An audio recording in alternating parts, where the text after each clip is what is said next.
Bisa bersatu tak bisa. Ada 5 tanda-tanda kalau dana desa di desamu dikorupsi, bro. Yang pertama, pasti kalau rapat hanya formalitas saja dan hasilnya pasti tidak pernah disosialisasikan ke masyarakat. Bisa bersatu tak bisa. Info iki jan anget blocot kan. Nek telak lencoran apa tenan sumpah. Anget blocot ya. Kades-kades seluruh Nusantara demo ke Pak Purbaya. Karena Pak Purbaya mempunyai wacana akan menghapus dana desa karena dianggap tidak efisien, dianggap tidak tepat sasaran. Akhirnya apa?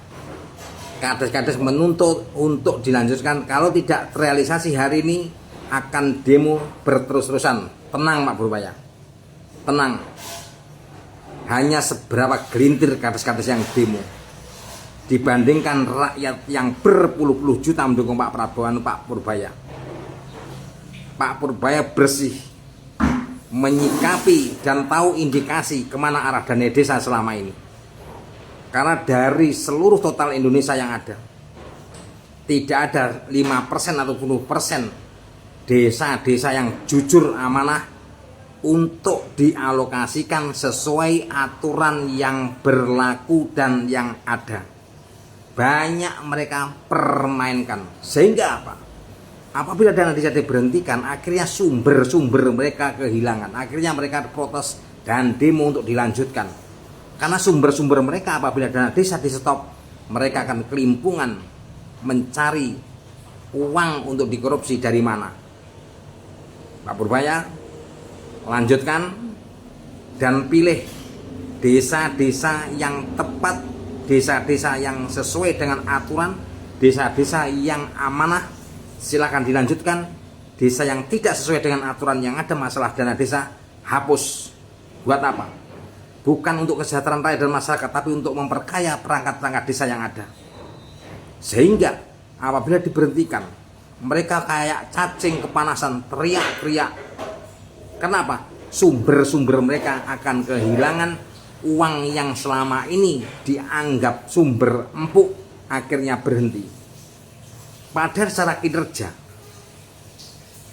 mereka secara aturan tahu, tapi tidak dipraktekkan, banyak yang dipelintir untuk kepentingan pribadi, kelompok dan golongan.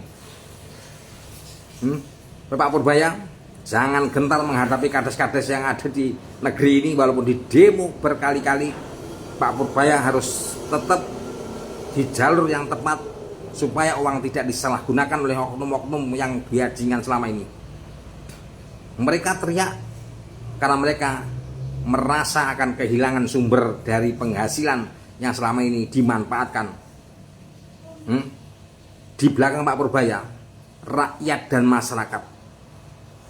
Karena banyak kades, walaupun dipilih rakyat dan masyarakat hanya dikibul dan dikadali. Mereka mengambil keuntungan dari dana desa yang ada, tapi tidak diserahkan, tidak dimanfaatkan untuk rakyat masyarakat yang ada di desa. Walaupun mereka berdemo berjilid-jilid, enggak masalah. Di belakang Pak Purbaya ada rakyat dan masyarakat yang siap mendukung program Pak Purbaya untuk menjaga uang supaya tidak dibajing oleh tikus-tikus yang ada di desa. Biarkanlah anjing mengonggong, kapilah berlalu. Pak Purbaya tetap di jalur yang tepat untuk memberantas korupsi bajingan yang ada di paling bawah tingkat desa. Biarkan tak?